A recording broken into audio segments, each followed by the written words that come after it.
أقول لك على خبر حلو، وهو أن جماهير ليفربول في لندن قامت برسم عبارات شكر لمكة ابنة اللاعب العظيم محمد صلاح، الذي أصبح محل فخر العرب قبل مصر.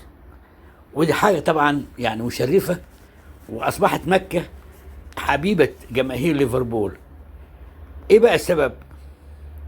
أبدا، محمد صلاح كتب إن مكة ابنته قالت انها تريد البقاء في مدينة ليفربول، وبالتالي كان اكبر تأثير عليه انه يستمر في ليفربول.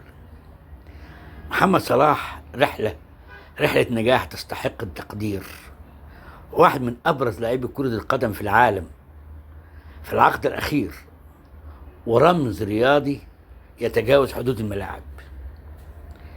محمد صلاح بدأت رحلته طبعا من الدوري المصري، حيث نشأ في نادي المقاولين العرب، وبعدين انتقل إلى فريق بازل السويسري، ثم بدأت مسيرته الأوروبية في لندن تشيلسي، وبعدين راح إيطاليا، وبعدين من إيطاليا إلى ليفربول. محمد صلاح يعتبر أحد أفضل مهاجمي العصر الحالي، مش لاعب مهاري بس، لا بل أيضا لاعب ملتزم محب للفريق، وأثبت ذلك مرارا من خلال انضباطه في التدريبات وحماسه المباريات، قدرته على التحمل والصمود في أوقات الشدة.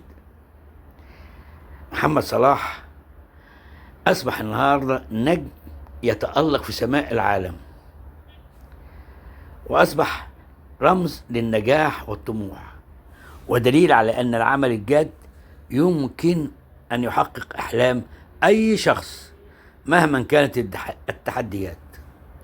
محمد صلاح ليس فقط نجما رياضيا، لا، الحقيقة هو سفير للسلام والمساواة، يتبنى العديد من القضايا الاجتماعية، وبيساهم حقيقي في مشروعات خيرية، مما يعكس اهتمامه بتحقيق تأثير إيجابي في العالم.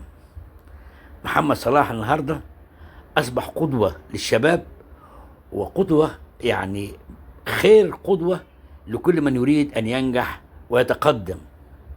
برافو يا محمد، شرفت مصر، بل شرفت العرب قبل مصر، وأصبحت الآن في قمة التألق من حب الجماهير أولا، ومن أدائك المتميز المتفرد. حبيت أقول لك إن مكة بنت محمد صلاح المصري اللاعب العالمي رسوماتها تملأ شوارع ليفربول. تحياتي وشكرا.